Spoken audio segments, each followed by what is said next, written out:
This is problem 573. It's on page 228.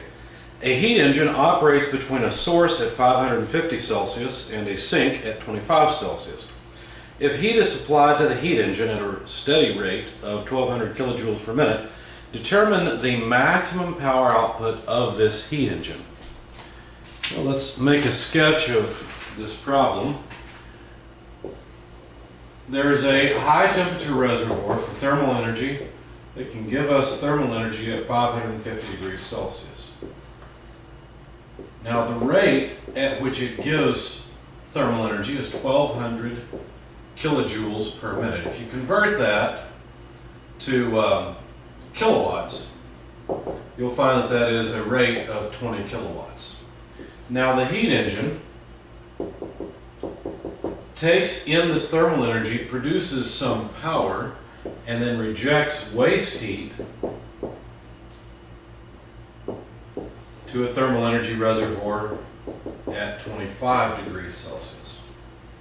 We're supposed to find the maximum power output. Now, what would control the maximum power output? Well, first of all, what would give us the maximum power output? Well, a reversible engine such that operates on something like the Carnot cycle would work. There are other cycles that are reversible besides the Carnot cycle, but the Carnot cycle is the one we've seen so far. So the Carnot cycle, or an engine operating on that cycle, would give us the highest efficiency from this that's possible.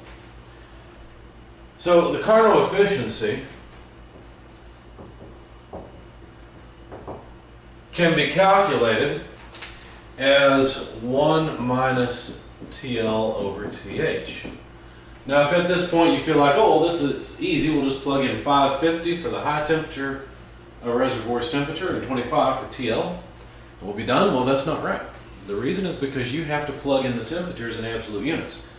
25 over 550 is different than those same temperatures in Kelvin in that ratio. So anyway, you can't just plug in 25 for TL, you have to add 273 to it so that you get Kelvin. And 550 plus 273 is the high temperature reservoir. Of course, both the Kelvin go away. And you get a maximum efficiency of 0.638. So that's the best we could ever hope to do. It's not possible to have an engine that will get more than 63.8% efficiency given these two temperatures. At least not as far as we know. If you find a way to do it, great. You're going to change basically all of science. All of physics is going to change based on that. We don't think it's true, and this is the basis of a lot more than just what we're studying in this class. But anyway, so what's the maximum power output we could get here? Well, the maximum would be observed if we had the maximum efficiency. In other words, if we could take the highest percentage of this heat in and produce work from it, that's the best we could ever do. So basically, we can only take 63.8% of this, right? So thermal efficiency can be written as desired output, power, in the form of work, over required input, which is the thermal energy input.